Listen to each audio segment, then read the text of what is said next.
Ladies and gentlemen, please welcome to the stage your MCs, Thomas Cameron and Shermi Shaw.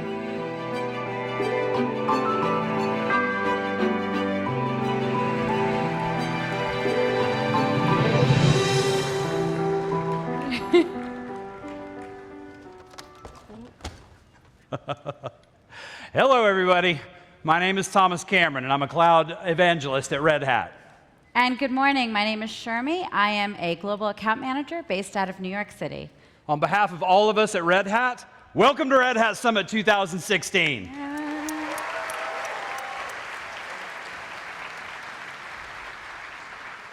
So this year's theme for Summit is the power of participation.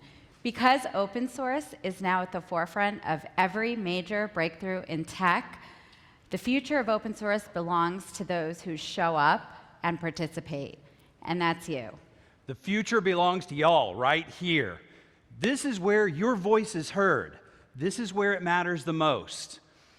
This is the very heart of open source innovation, where passionate people come together and collaborate on the future of technology. Together, we represent the width and breadth of differences that make Red Hat the vibrant place we know and love. Now, I flew in from Texas, and I'm thrilled to be here and to look at the innovation and new technology that I'm going to learn about at my 10th Red Hat Summit. And I came here from New York, and I'm so excited to be with my customers at my second summit and my first time on the main stage. Yeah. Thank you. It's an honor to share the stage with you. Thank you. Despite our differences, we have found a surprising amount of common ground between us. That's right. So, for example, I live in Warren, New Jersey, which is also known as horse country. You'd fit right in as a Texan. Absolutely. And, you know, just like you, people always have a hard time pronouncing my name. You were telling me that you know, some people call you Charmé or Sharmy, when in fact it's Shermi. Same problem with Thomas. Thomas? No, Thomas. Thomas. It's Thomas, but don't worry, no one gets it right the first time. All right, well, I'll keep practicing, but the strongest bond that we share is how lucky we both feel working for Red Hat, which is what brought us here on stage today to be your hosts. So this year's summit agenda is the biggest that we've ever had. Every year we continue to grow, and this year we had to get a whole nother building just to fit all of us. So let's take a quick look around at the lay of the land so you know how to get where you need to be. We're here in Moscone North, as you can see on the map. You'll find our general sessions and keynotes in this room right here. Across the street to the west is, as you may have imagined, Moscone West. That's where most of the action is going to be taking place this year.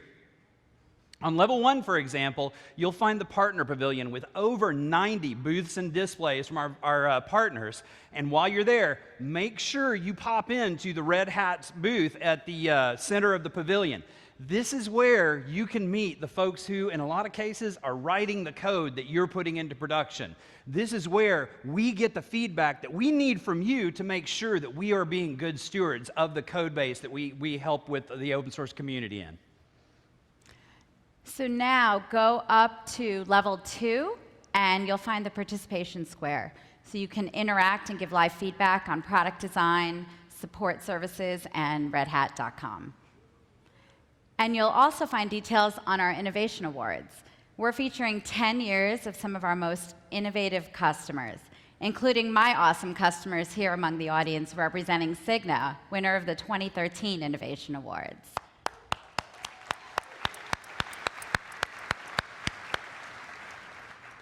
So as you can guess, our Innovation Awards program honors some of our most innovative and inventive customers. We have 6 this year for you to vote on, and you can go into the app. Over the next 2 days, we'll be showing you little vignettes of the nominee stories. The first pair of winners, Amadeus and Genfair, show us that open source technology is going places. So let's take a look.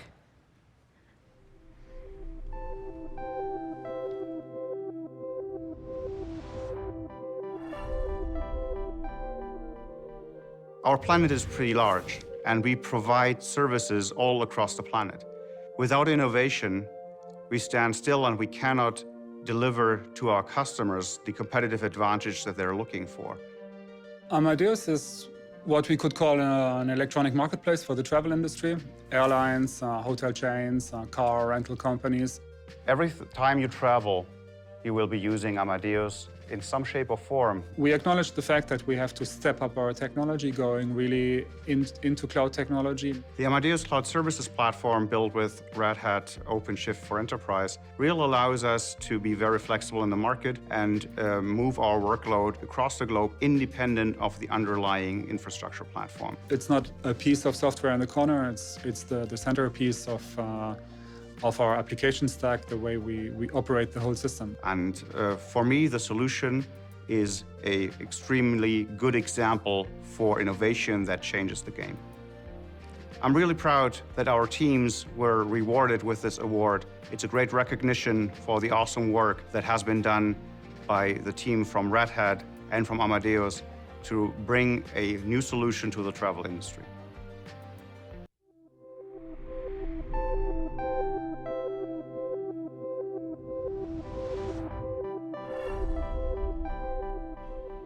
Innovation to me is when you bring an idea to life, and that action makes the world a better place.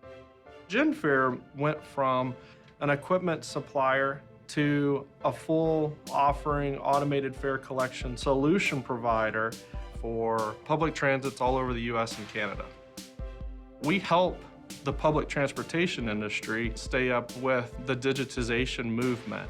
And with the help of Red Hat, we've developed Genfair Link, which is a cloud-based software as a solution that transformed not only our business, but the industry itself.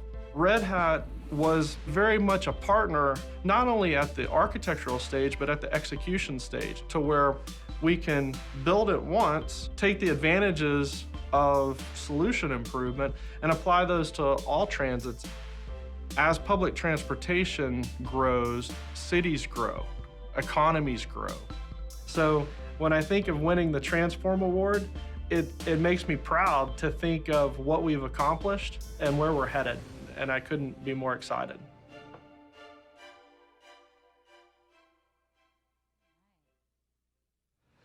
Let's hear it for our Innovation Award winners.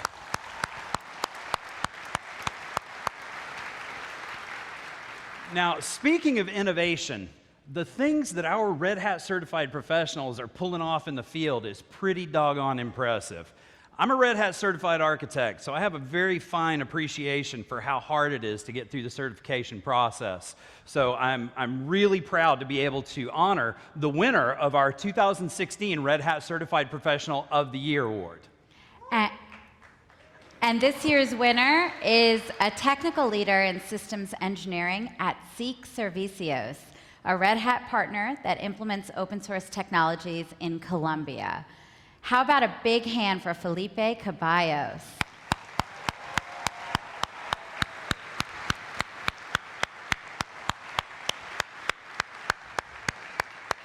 I love seeing Red Hat certified professionals be honored. It is a hard road and absolutely worth it. So let's return to the layout just a little bit. On levels 2 and 3, that's where you're going to find over 200 labs and sessions, including a few of mine you might want to check out. Security Enhanced Linux for Mere Mortals is today at 4:45. So level 3 is also the home of our Open Source Stories Theater, where you can see the films that we produced about how open source goes beyond just the technology to really affect people's lives. We'll be doing the Open Source Patient, our latest story, at 3:30 today with a question and answer session afterward. It's a really touching story, and I do recommend that you take a look if you get a chance. Now, in case you don't have a photographic memory for all of this, you should definitely download the Summit app on your Android or iOS device.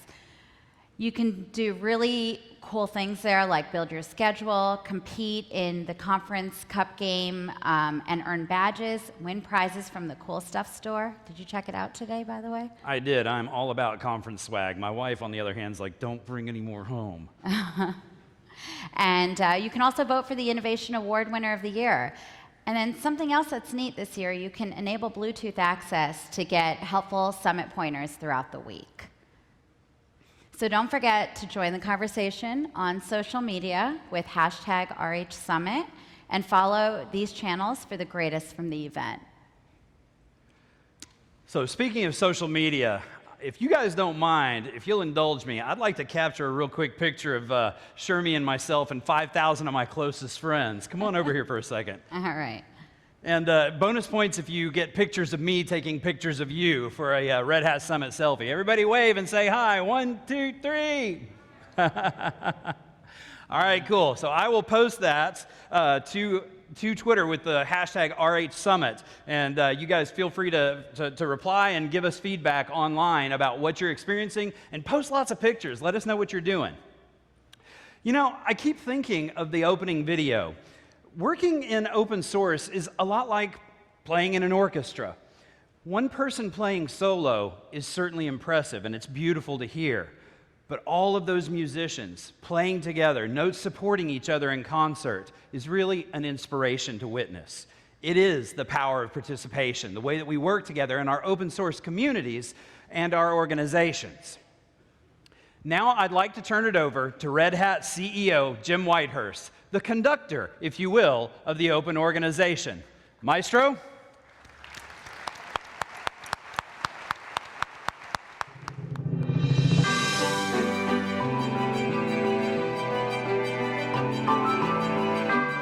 Ladies and gentlemen, please welcome Red Hat President and Chief Executive Officer, Jim Whitehurst. All right. Well, let me add my welcome to all of you to the 2016 Red Hat Summit. It's great to see so many people here, by far our largest summit ever. One of the exciting things for me yesterday, this morning, is to see how many people that I know who've been here multiple years, but also how many new people there are. Raise your hand if you've been to more than one summit. That's fantastic. Well, welcome back. And for all of you who have not raised your hands, welcome to your first Red Hat Summit. I really do hope that you will find this different than so many of the events that you see happen in the industry. This truly is my favorite week of the year. Red Hat is all about participation. That's what we do. We're passionate about participation and user-driven innovation. But most of that does happen via email, via chat, via phone. And this is the one time a year that we get everybody together, and the visceral, just kind of seeing people interact, seeing the conversations happen, really brings it to life. And so for me, it is just incredibly energizing to watch that happen live. And so it's my favorite week of the year. I hope you feel the energy throughout the week. And I want to thank the orchestra that kicked us off today. That was a phenomenal way to start the summit.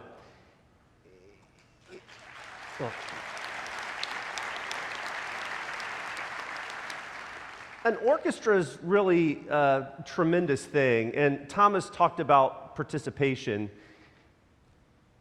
An orchestra, a live performance in general, is bringing together so much. Itai Talgum,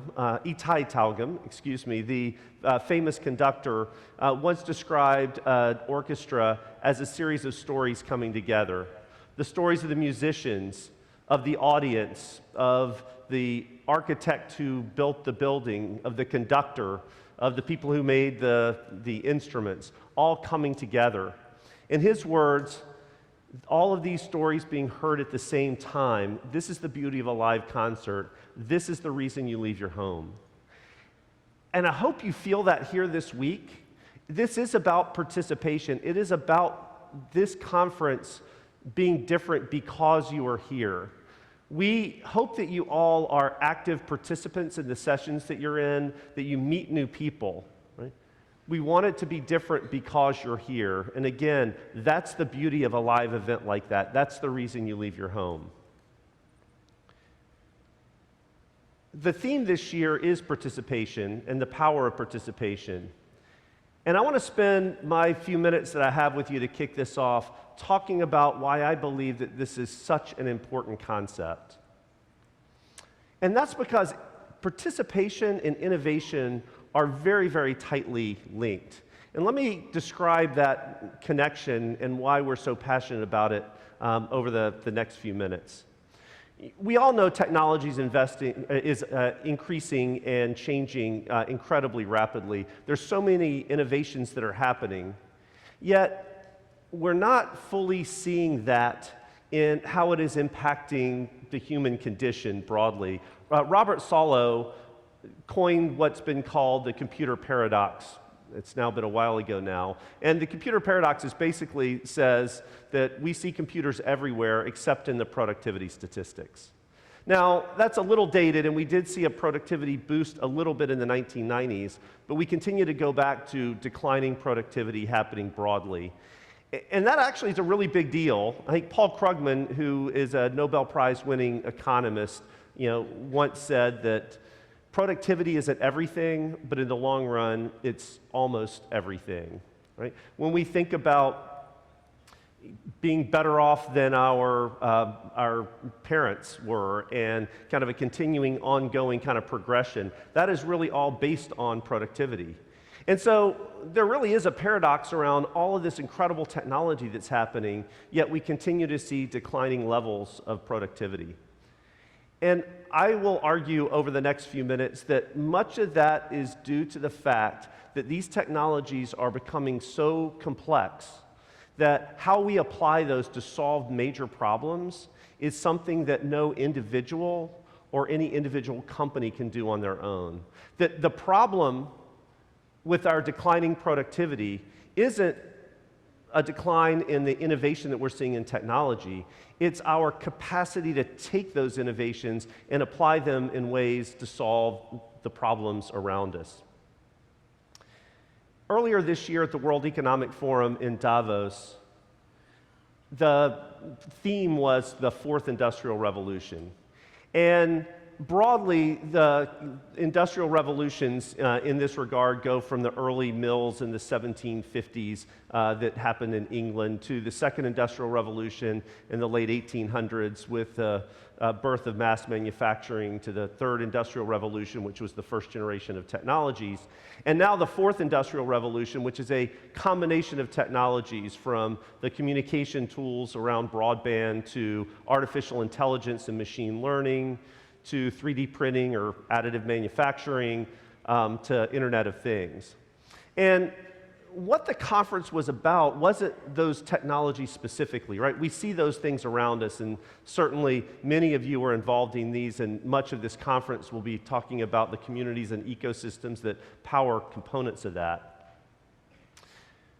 The conference was much more about, well, what are those implications for how we live, how we work, how we lead, for communities, for organizations more broadly. And the overall consensus is this set of technologies, as cool and wow as they are, will have a deep, fundamental impact on, again, how we live, how we work, how we interact, the nature of organizations themselves. Now that sounds futuristic or grandiose, but let me take you back just for a minute to the second industrial revolution. And again, that's when we first saw the birth of mass manufacturing in the late 1800s. It was similar to what we're seeing now in the sense that there was a set of technologies that came together that allowed for a significant change in how we work.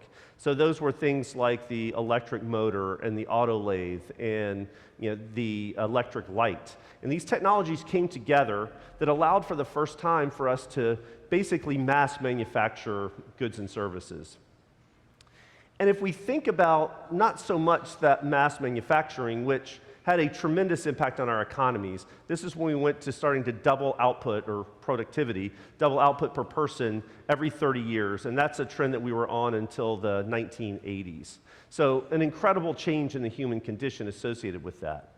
But if we leave aside the economic impact of that, if we think about the difference in how we lived before versus after, in 1850, the average manufacturing facility had 3 employees, 3. Those were typically family-owned, so it was members of the same family working together to handcraft things.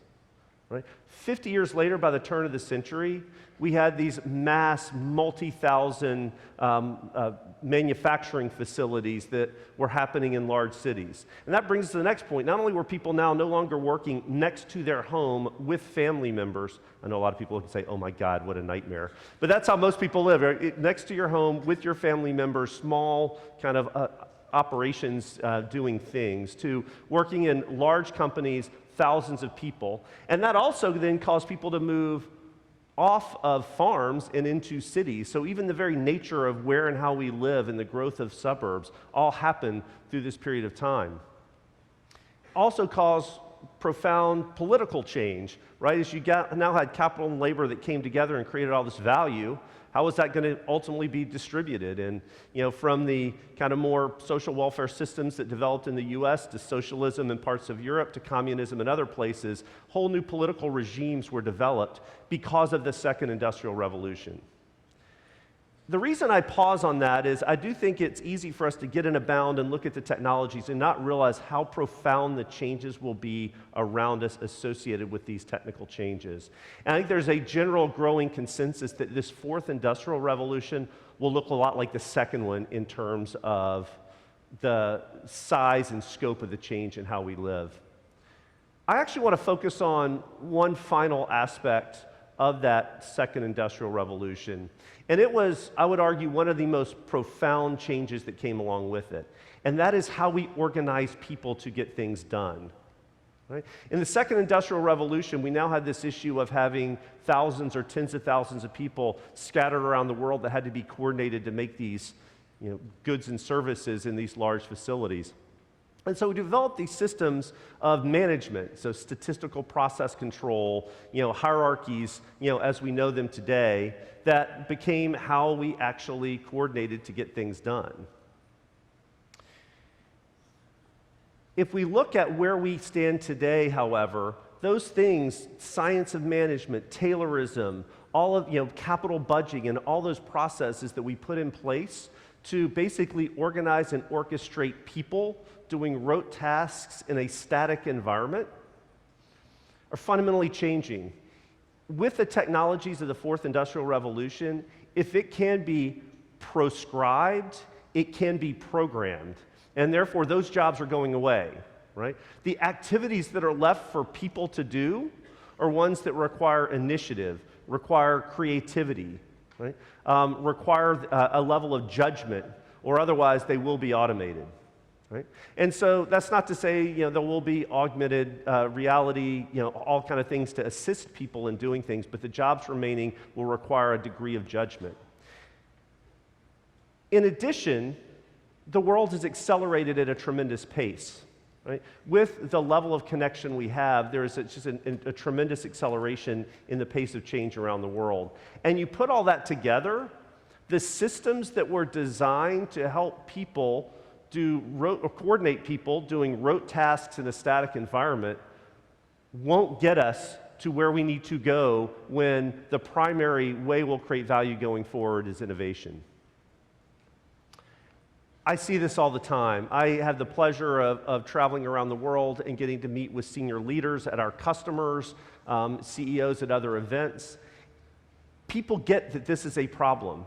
I hear this as a recurring theme, right? People recognize that they are not capable of innovating at the pace they want to innovate.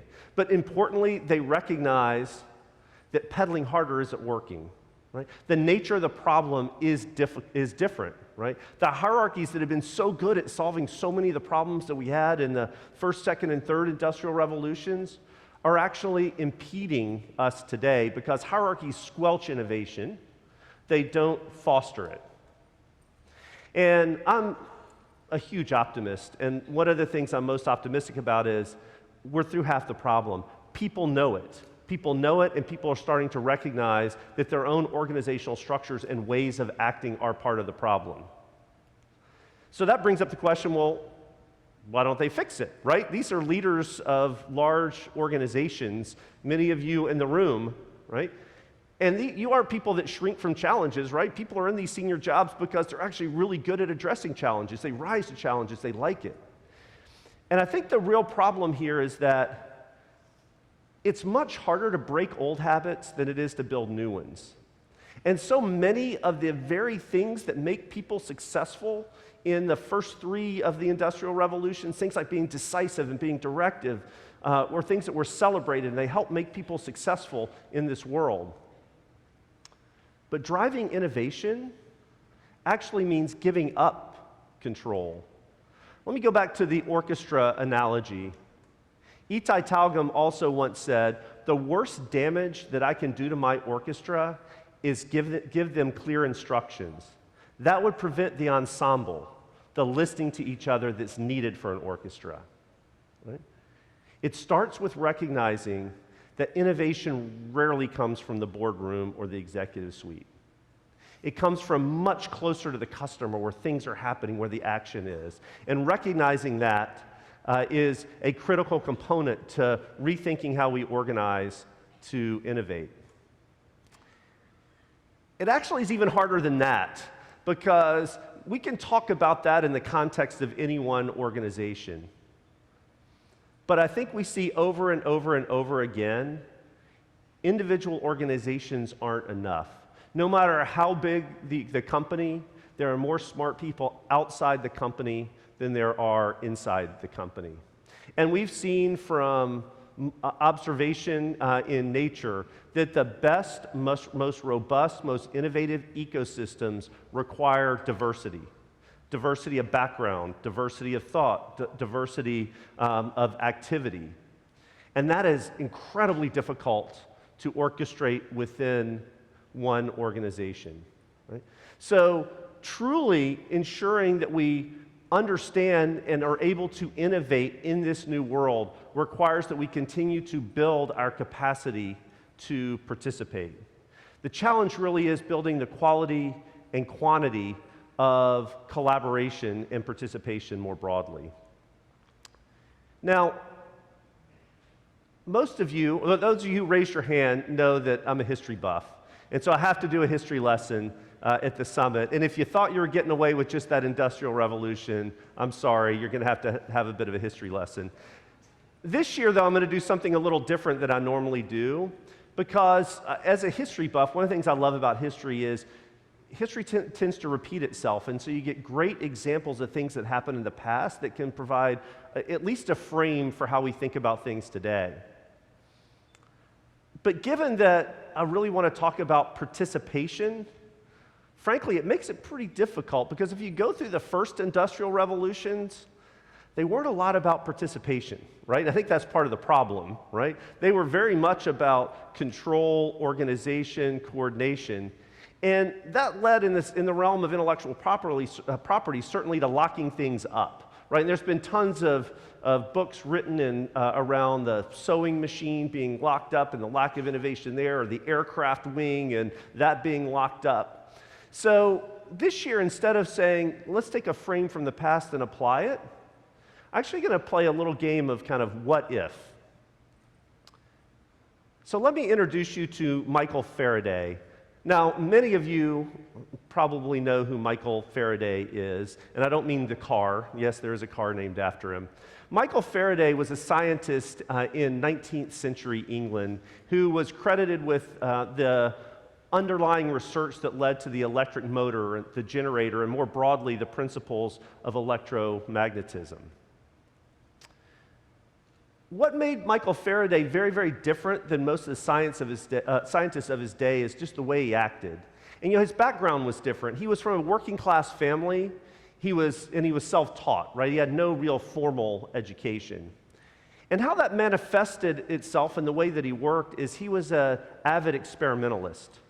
He experimented, he did things over and over and over, and he was an active networker. He loved to share his idea. He really, if social media had been around, I'm convinced he would have been that early adopter, of Twitter. He was really, really kind of deeply passionate about getting more people involved and more people involved. He published things. He worked to bring people in. Now, I wish I could say we knew his motivations, and his motivations were that he understood the power of participation. We honestly have no idea from all the work that's written about him. There's one school of thought that says that he was just really bad at math. And so because he was self-taught and didn't have the theories around math, he actually couldn't formalize his theories. And that might be true. I will say that that led to a really epic collaboration with James Clerk Maxwell, who was great at math, that actually led to the mathematical formula that underlies electromagnetic waves and kind of set the foundation for just a tremendous amount of innovation that happened on top of that. Others would just say he was an entertainer, right? He loved to entertain. He would invite people in and show these wow experiments of what you could do with electricity and electromagnetism. Whatever his motivations are, one thing is clear, is that he attracted a huge following of people who became deeply involved in electricity and electromagnetism. And if you look at what happened over the next 30, 40, 50 years, post Michael Faraday, is we saw a tremendous leap forward in leveraging those technologies, again, to develop things like the electric motor and so many other things. His legacy still lives on today. He was director of the lab at the Royal Institute, and he started something called the Christmas Lectures. These were lectures that were open to the public. He started off with him walking through his own kind of experiments and theories and things that he had discovered. Those Christmas lectures continue on to today and have had speakers like David Attenborough and Carl Sagan. I was actually talking to a Red Hatter unrelated to this a couple months ago who mentioned that he had been watching the Christmas lectures again over the holidays this year. So an incredibly impactful individual that doesn't go down with the Thomas Edisons and others of the world because he gave all of his inventions away. So what if he hadn't done that? What if he had taken his discoveries and incorporated or held them tight? We all know that innovations happen on top of other innovations. So what if we were 20 years later, or 30 years later, or 50 years later in discovering those same things and building an ecosystem that could then do the electric motor and some of the other things, right? I was thinking a little bit about that. It's possible that I'd be up here talking about a PDP-8 and the new punch card reader in bell-bottom jeans. Thank God I'm not doing that.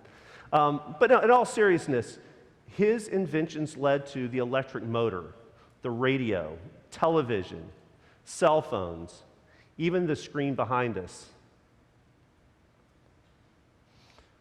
So what if he hadn't shared? Where might we be? I would argue that building the capability for communities to innovate beyond the sum of their individual members is the leadership challenge of our time. Let me pause on that just for a minute. I'm often asked about crowdsourcing and open source in the same breath. And those are fundamentally different things. Crowdsourcing is about asking thousands or hundreds of thousands or millions of people for their ideas and picking the best idea. And that's a great thing. I'm actually talking about open source, where it's not about getting individual ideas, it's about the fact that we get people to work together to create ideas that would have never existed before. I am not arguing for enlightenment. I hope all of you kind of get it. There's a power in asking people for the best ideas. I'm arguing that we are still in the early days of defining a system to make sure that we truly get the best ideas built from people working together, the synergy of people working together. In the Industrial Revolution, it was, economies of scale. Making thousands of units the same was cheaper than making hundreds of units. And so management was about coordination to make that happen. In the 21st century, our leadership challenge is about how we get people to participate in new ways to create things that wouldn't exist by people doing things on their own. Let me show you a trailer of the video that Thomas mentioned earlier called The Open Patient. All right, hello. My name is Stephen Keating, and this is August 18th, around 6 p.m., and I'm making this note as a record to myself and my family and friends and anyone else that's interested, as tomorrow I'm going in for a brain surgery. That's one of the reasons why the curiosity, I think, helped me in my condition, and I'm hoping it's helping others now, because I've been able to share all that data and post it online, and I've had lots of people contact me. Like I said, 2 to 3 patients a week say that, thank you for putting this out there, here's what I'm going through, it's very similar. I'm like, well, I have this data, and this is to help the good of mankind, and if I could just, quantify myself my way to a cure, I didn't see that being the right phrase. So I remembered the phrase open source, and I was like, I just want to open source my quantified self and share whatever I have to offer. So I write a blog called The Liz Army, and it's just basically about a person who's living with brain cancer. I, as a super patient, have figured out all the tips and tricks to use my online portal through my healthcare system to be able to download data, to save it in a certain way, to post it in a certain way. I've learned the language. But if you were to get diagnosed with something today and you would want to access the system the same way I do, we don't all have the same tools. There is no one open electronic medical record system that everyone knows. Should I do proton radiation or X-ray radiation? What type of chemotherapy to do? How long to do chemotherapy? All these are open questions that are up to the patient. So having more data, from my perspective and from many others, enables you to make better decisions. And I thought, well, I have some cool data out there, and I have brain cancer, and I've participated in some studies and shared my health information for the good of potentially finding a cure for something one day, or a therapy that can help someone somewhere. It might not be me, but it might be 10 years from now, the next person who's diagnosed with what I have. So instead of the data being siloed in these small research groups, I could share that data and I could let anyone use it. So there should not be legal limits on accessing your own genome. How come the doctors and my people across the street from me at my own university can see my future, but I can't? Instead of me having to create my own website and put all that data there needs to be a more standard way. And one of the studies recently done was open notes. And this was started at 3 institutions a few years ago, where they allowed patients to access the full doctor's notes. After 1 year, 99% of those patients wanted continued access. I think about 70% said they were treating themselves better. And so Open Notes is a great example of that power, and we're starting to see how it can scale.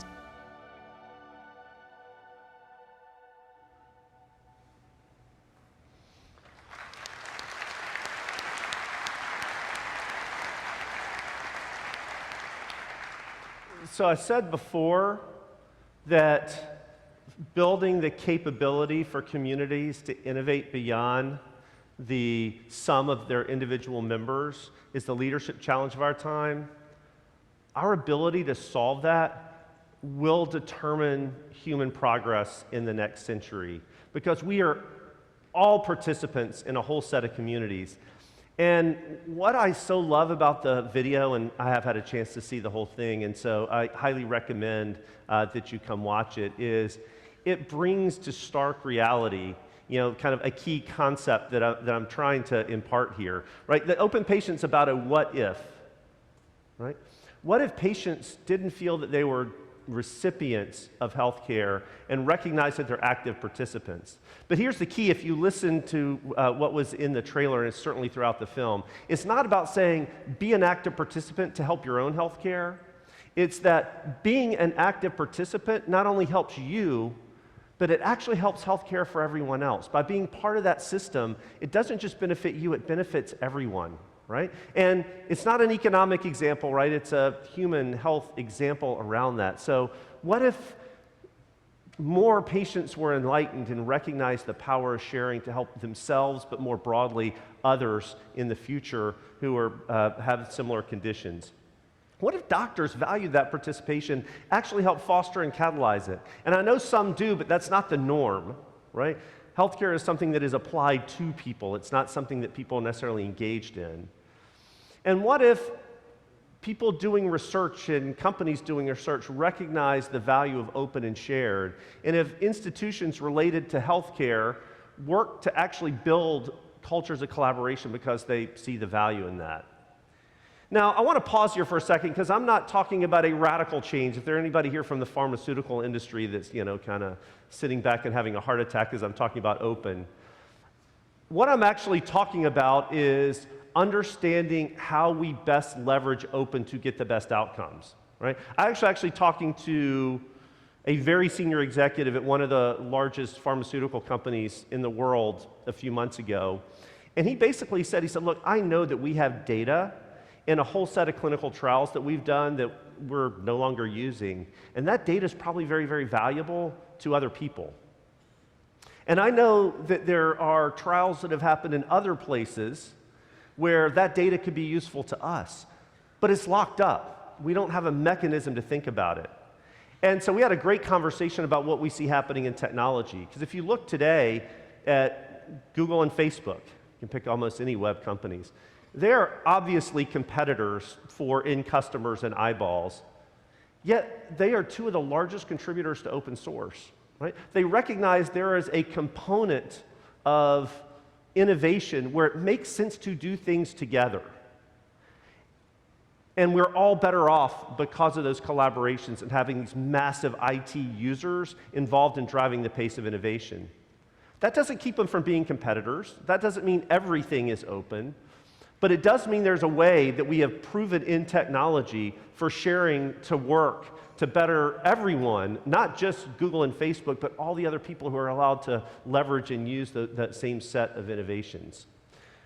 I don't know exactly where those lines are, or in pharmaceutical or in many other industries, but what I'm saying is that is the challenge. That is the leadership and management challenge that we need to work through if we want to continue to drive the pace of not only of innovation, but more broadly, taking all of that technology innovation and actually improving the lives and the welfare of people around us. And again, it's not just healthcare. We're seeing the need for participation broadly across industries. If you look at what blockchain is doing to require financial services companies to work together to be able to offer and build value on top of things like blockchain, or autonomous driving is a great example, right? No technology company can do that themselves.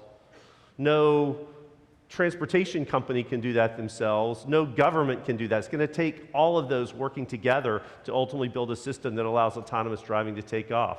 Obviously, Internet of Things is going to require companies in the same industry and cross-industry to work together, not just on standards, that's obvious, but more broadly on how you kind of take the power of that and have that work together.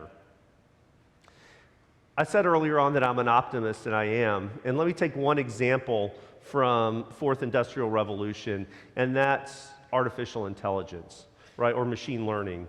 AI or machine learning is a fundamental pillar to so much of what we are going to see happen over the next 20 years. And if you took an old world industrial logic associated with that, it's like, patenting the light bulb, or, it's a technology you would think, wow, I want to lock this up because I'm going to be able to profit from this for the next, 20 years. But let's look at what we're actually seeing happen in AI.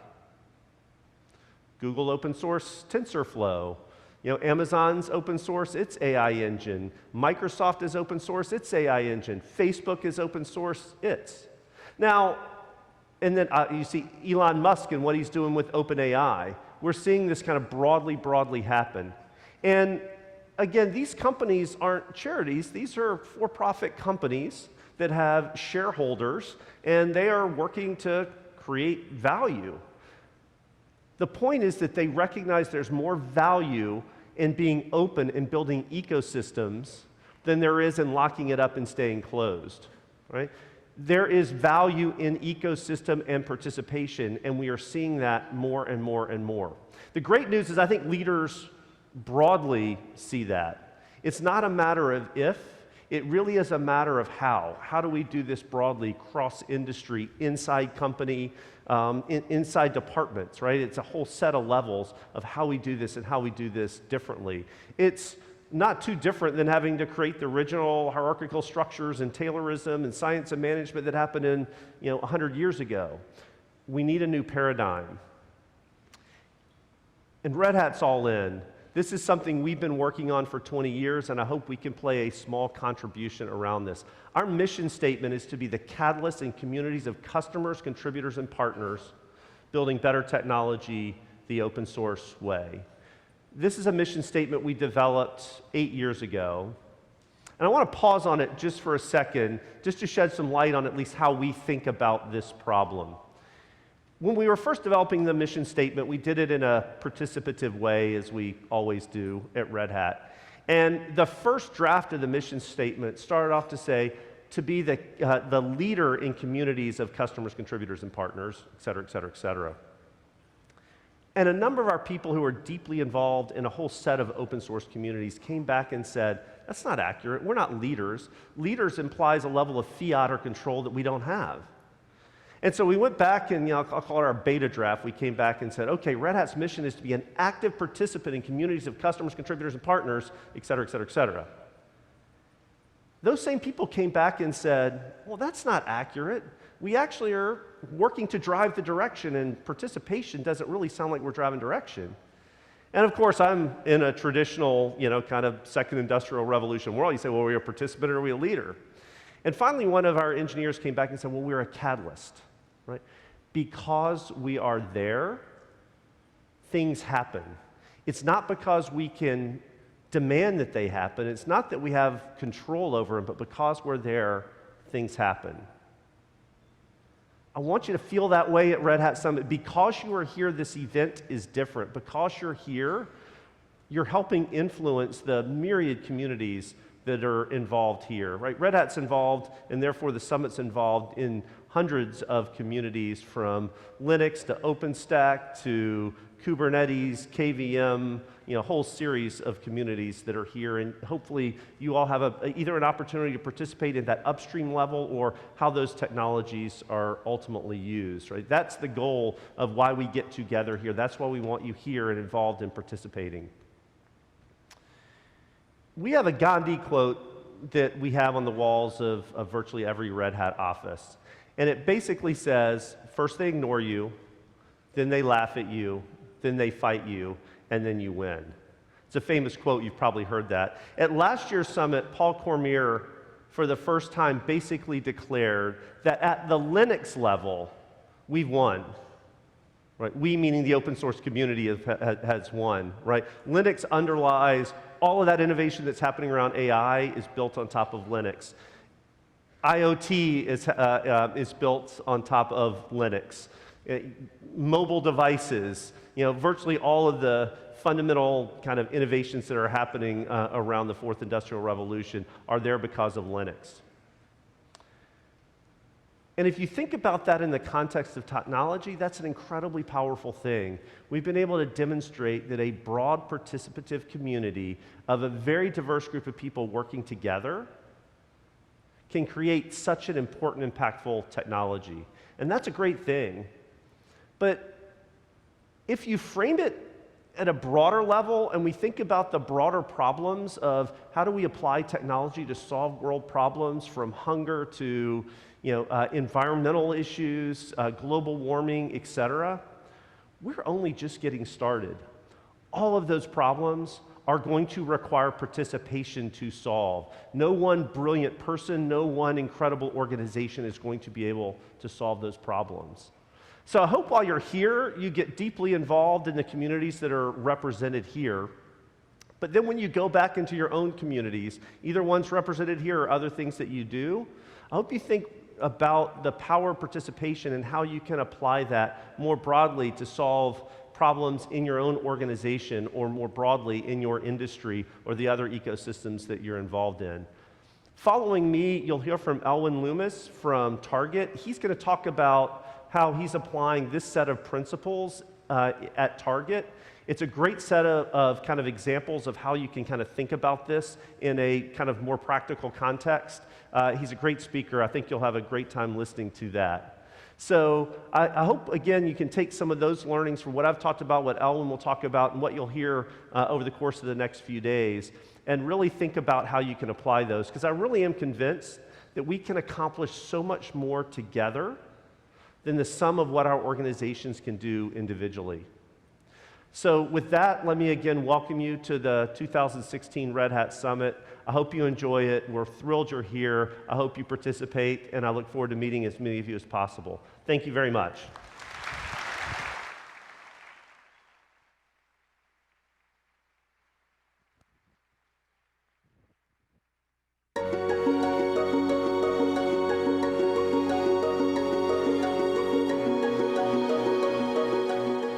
Please welcome Target's Senior Director of the Store of the Future, Elwin Loomis.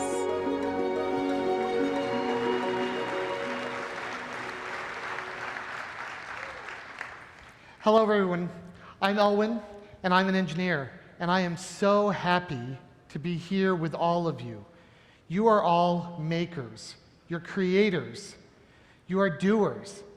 You have a passion for creating amazing products and services. And you know, we hack a lot of code, but for the next few minutes, what I want you to consider is, what about hacking culture? What about hacking human systems? What about putting your efforts of making against that? I believe, more than ever, it's the best time ever for people like us. We are in fertile ground where we can affect change. There's this confluence of enablers that are happening right now that we can use for disruption. They're changing markets. There's a huge demand for talent like yourself. There's the amplification effect that happens with our tools and processes like never before. And most importantly, there is a desire to give back. There is a desire to lean into community and to be sustainable. This is a time for people like us, for people like you, to push against the barriers and to watch them fall. It is time for us to create the world that we want to live in. Imagine the possibilities. Now, I want you to take a moment here with me and just kind of think. Just kind of close your eyes and kind of fantasize, what does your ideal workplace look like? What is the work that you are doing? Who are your coworkers? Who are your mentors? Who are you mentoring? What are you creating? And what causes are you supporting? I want you to hold on to that image for a minute because we'll come back to it. We need it later. But now I'm going to talk a little bit about how business used to be. Now, if we wanted to be big, if you wanted to have impact, you needed to build massive infrastructure. And that was infrastructure that was physical, it was digital, and it was financial. And this infrastructure became the barriers to entry that kept people out of your marketplace. They needed to make big behemoths as well to be able to compete with you. Now in retail, we had our barriers. Our barriers were our massive supply chain, our real estate holdings, and our relationship with manufacturers. But now in this marketplace right now, there's disruption happening to all of these physical barriers or these barriers. They're being broken down. You don't need to have real estate to be an effective retailer. You don't need to have a massive supply chain. There are other people with other massive supply chains that you can mash up. And today, things like Kickstarter, they are breaking down barriers to relationships with manufacturers. Not only do they give you a funding source, but they give you a direct relationship with manufacturers like no one has had before. Another thing that's happening that I think is really important, especially in the DevOps movement today, is there's an amplification effect that's happening with the tools and the processes that we're doing. Now, many of you out there know that a 10x developer is rare. It's a rare unicorn, but I'll tell you they exist. But a 10x team is not rare. I could take a team of 10, and many of you are doing this, and use the DevOps tools that we have and the social connections and be able to create a team that acts like 100 or even 1,000. Huge amounts of impact. If big companies don't start acting agile, and I use agile like a lowercase a, they will fail. Big companies must evolve or they will die. The big companies carry the burdens of our legacy systems, our processes, and most important, our culture. They build cultures that are great tactical executors. They're cultures that are great at care and feeding of their own legacy machines. But they have forgotten how to enroll, how to care, and how to feed people like us, the makers. To succeed, we need to transform. But I hate the word transformation. This is what it looks like, and this is what it feels like. I'm an engineer, so I solve problems. So let me try to explain the problem to you so we can talk about solving it. Let me define that problem. Target wants to thrive in markets that are smarter and faster than we are. And I don't think this is unique to Target. We all need to thrive in markets that are faster and smarter than we are. Now see, this isn't panic. This is a challenge. And this is a challenge that we can face. Because today we are in a moment where we as makers, where we as creators can influence corporations, markets, and create real change. If we're bold and we push against the walls just might fall. Now, this isn't just talk. Over the last 3 years, I was given a gift to experience this. I was given a gift to be able to be part of a transformation in a large organization. And I want to broaden that challenge to all of you. Companies today are in a war for talent like us. And in order to join me to effect the change that we're talking about, we have to be clear about what we want. What do we want? So what does talent want? What do I want? What were you imagining at the beginning of this talk? Well, for me, I want to work for a cause. It's important for me to work for a company and for a cause and for a mission that I believe in. I want to work with other talented people like yourself, people who challenge me, people who push me, people who are fun to work with, talented, creative, and passionate, like all of you out there. I want a company culture that knows how to care and feed people like us.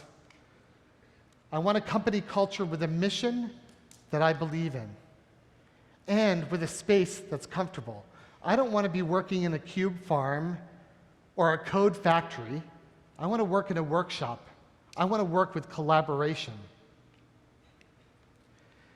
I want to solve difficult problems. We're all about problem solving. I want to be a contributor. I want to be accountable for the work that I do.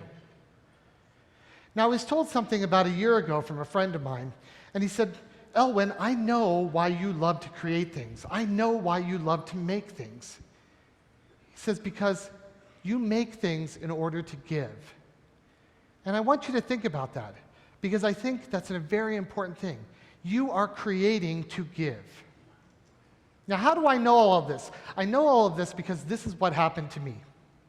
This is the story of one engineer who helped start a movement in a large company. Now, I was at Target for many years, 13 in fact, back in 93 to 2005. I got a chance to work with some of the most awesome people around. They were amazing mentors. They were people who created the brand that disrupted retail at the time. Amazing, amazing givers. In 93, Target was the little guys. We were part of a corporate ecosystem of retail. There was companies like Dayton Hudson Corporation, which was the mother corporation. We owned Marshall Field's, we owned Mervyn's, we owned B. Dalton bookstores, and a whole pile of other real estate stuff. And Target was only a small piece of this. But we had a test and learn culture. And yes, we had a hierarchy, but everyone on that hierarchy had open doors. And more importantly, they had open minds. We worked for a cause. And what was that cause? That cause was to help you, our neighbors. We provided value and awesome design and amazing products for you, our neighbors.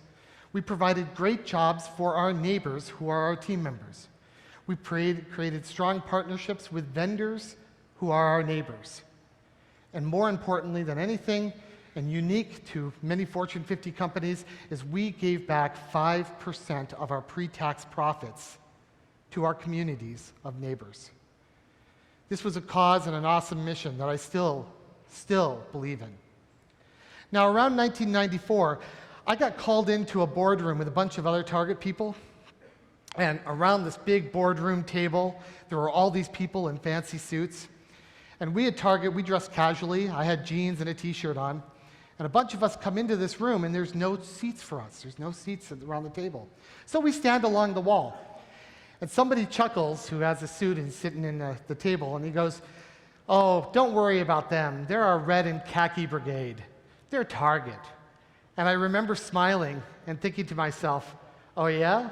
We're going to eat your lunch." Around 2005, I left to be a CIO of a Chinese manufacturing company. My wife and I moved to China for 3 years. It was an amazing experience. Everyone should do it. We came back to the States.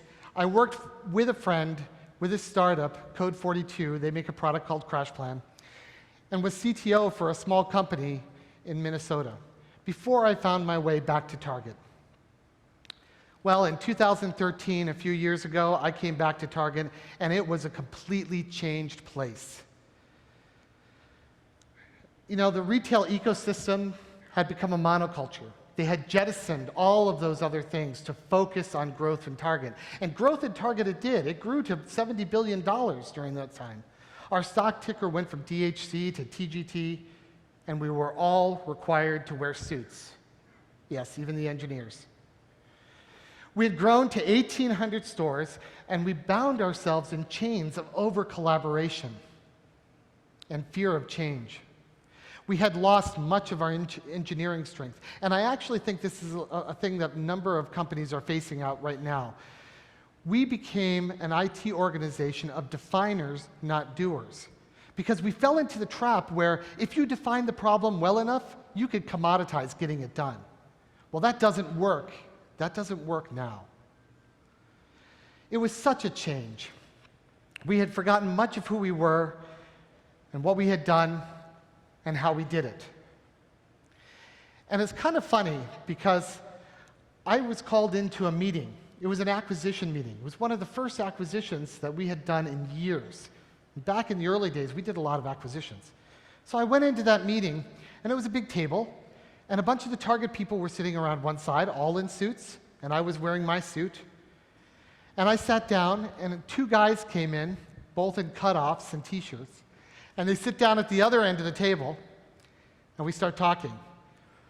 And I look on their face, and there's a smirk on their face. And I look over at me in my suit, on the side with all the other suits, and I'm like, oh my God, how did I get here?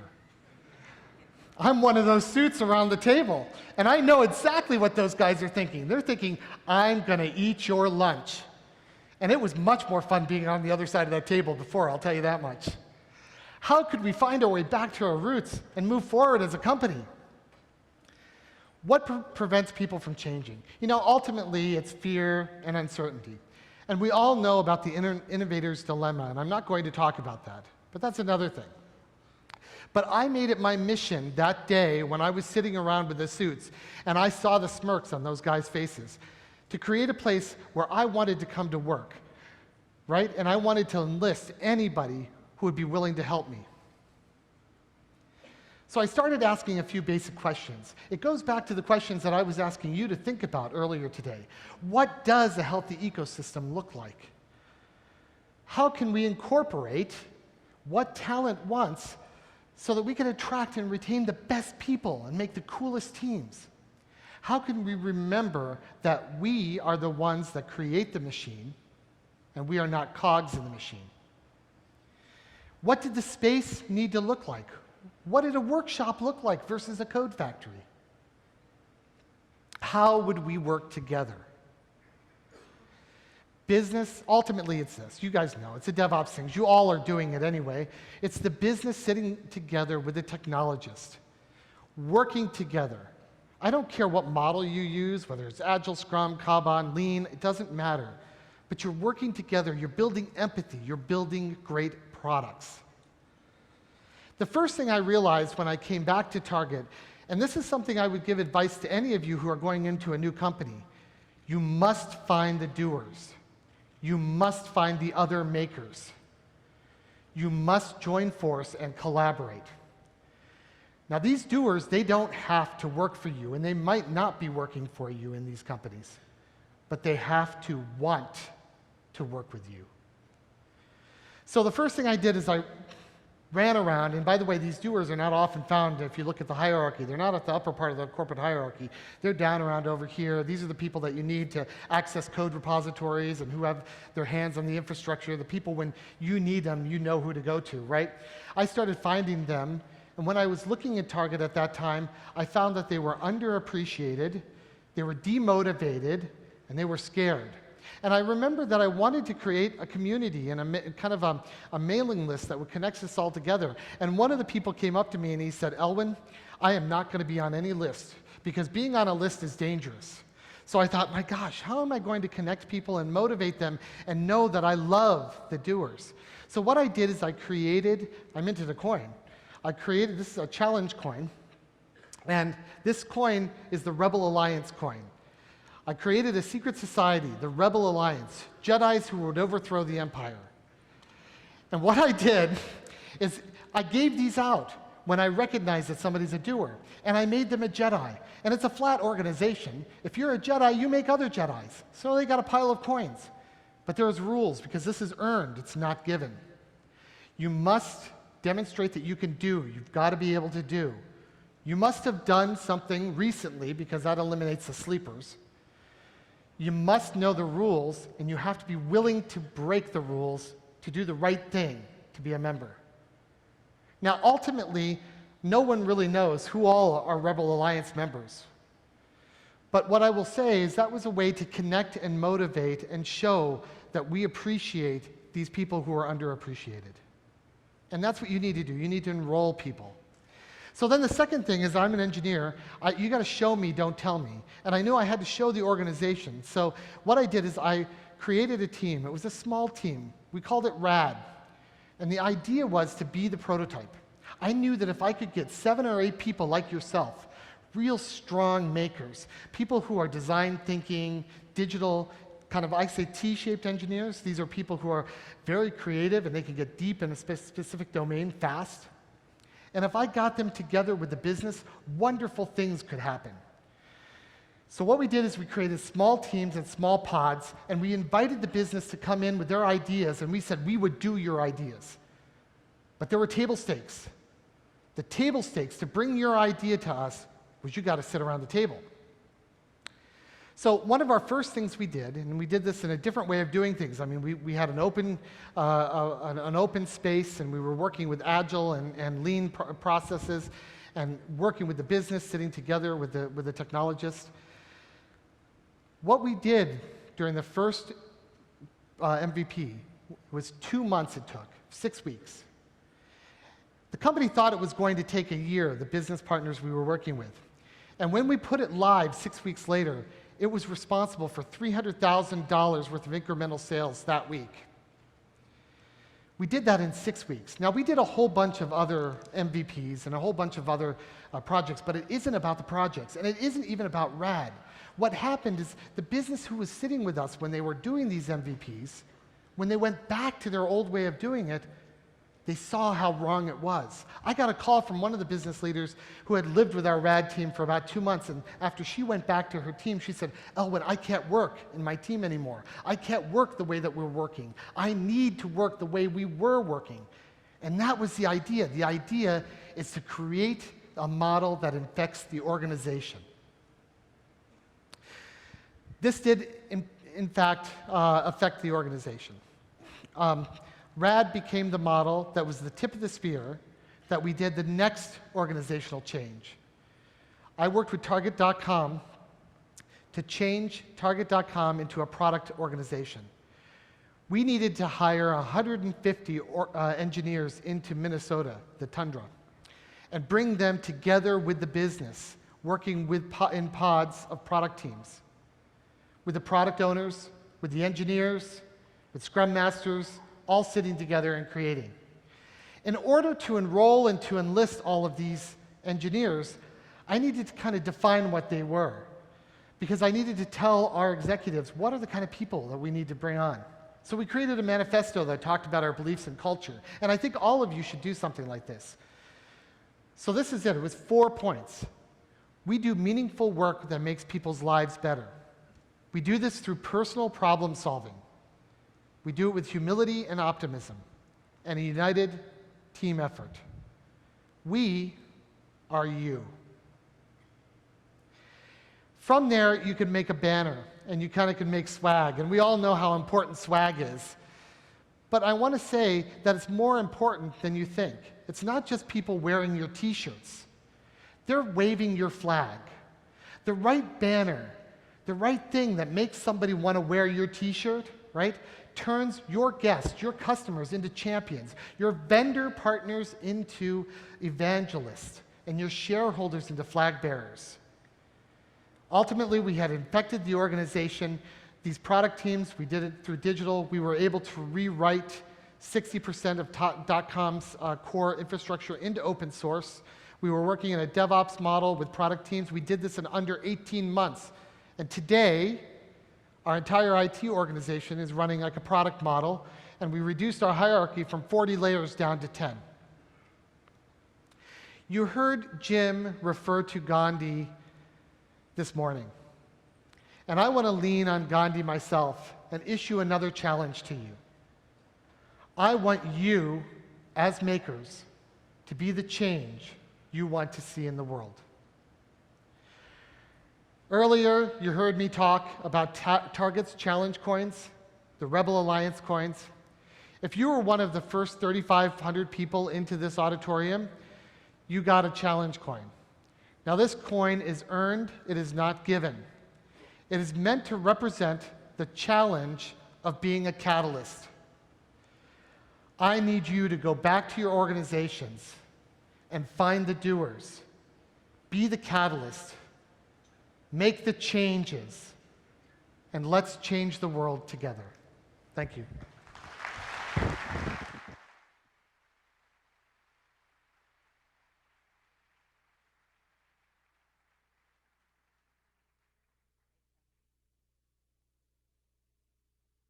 Ladies and gentlemen, please welcome back to the stage your MCs, Thomas Cameron and Shermi Shaw. All right. So it's funny, Thomas. I went into that Target keynote expecting to learn just one thing. and I walked away with a cart full of knowledge.